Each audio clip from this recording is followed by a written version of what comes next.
Good day, everyone. I am Christine, the moderator for this webinar. I welcome everyone to today's webinar, that is the new W4, How to Help Your Employees Navigate the Sections for Accurate Withholdings. I would like to introduce our presenter for today, Mark Swartz. Mark Swartz is an employment tax specialist with over 25 years of payroll tax experience. I would now like to hand over the floor to the speaker. Over to you, Mark. Thank you, and welcome everybody to today's audio conference on the W4, a form that was changed dramatically 5 years ago by the IRS. So our agenda for today, we'll talk about some recent changes and explanations about the W4, and then we'll go through section by section. And then we'll talk about state withholding requirements, and sorry about the typo on this one, and some frequently asked questions about the W4 and a few other concerns for you to keep in mind. This W4 has been in use since 2020, so by now you should be used to it. Any employee that wants to change their withholdings should be given the latest version of the 24, and there will be a new one every year. The biggest change is that employees no longer able to request adjustments to their withholding just using withholding allowances.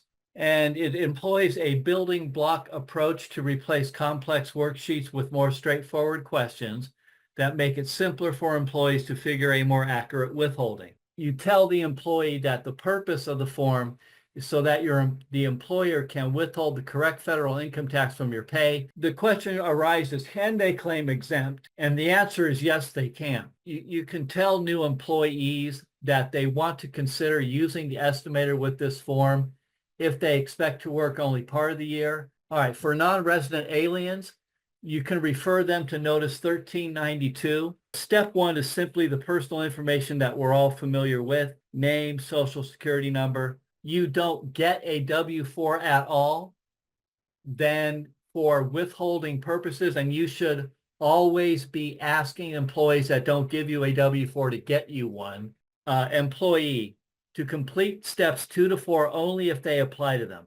Otherwise, they should go to step 5 and it'll be most accurately. Let's talk about the tax estimator. And let's go up to right under step 1. Withholding will be most accurate if you complete the worksheet and enter the result on the form W4 for the highest paying job. In line B, you add the annual wages of the 2 highest paying jobs and use that total as the high paying job. So that is as complicated as this form gets. A tax estimator, and again, it gives the employee the most accuracy and privacy. This tells them what they need to gather before using the tax estimator.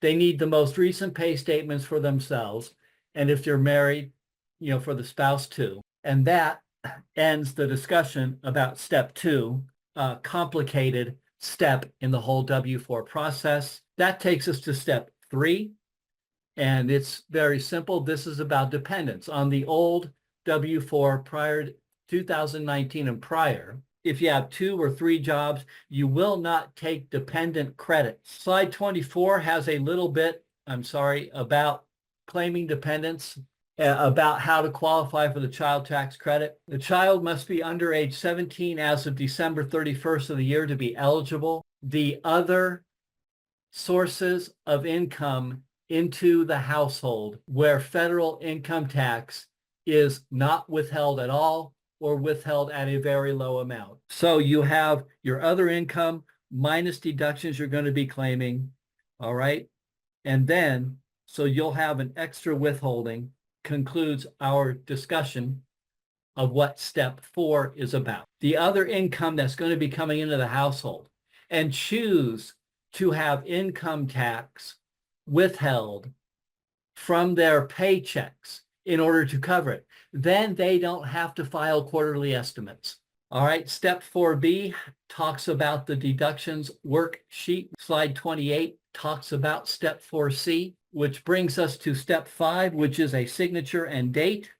Easy to understand. If you look at the W4, you see it has the employer's name and address, first date of employment, and employer identification number that you need to complete for each employee submitting W4s.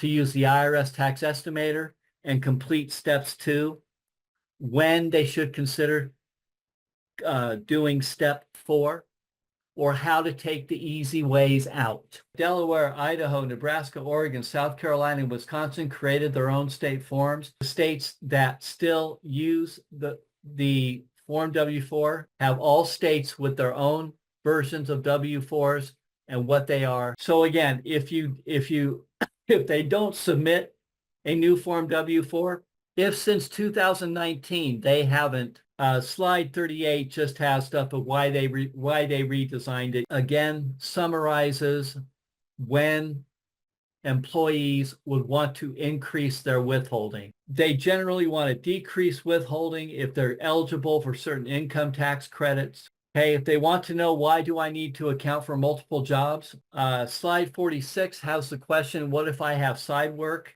The employee has a lot more work to do. Okay, they're trying to accurately calculate their end of year tax returns.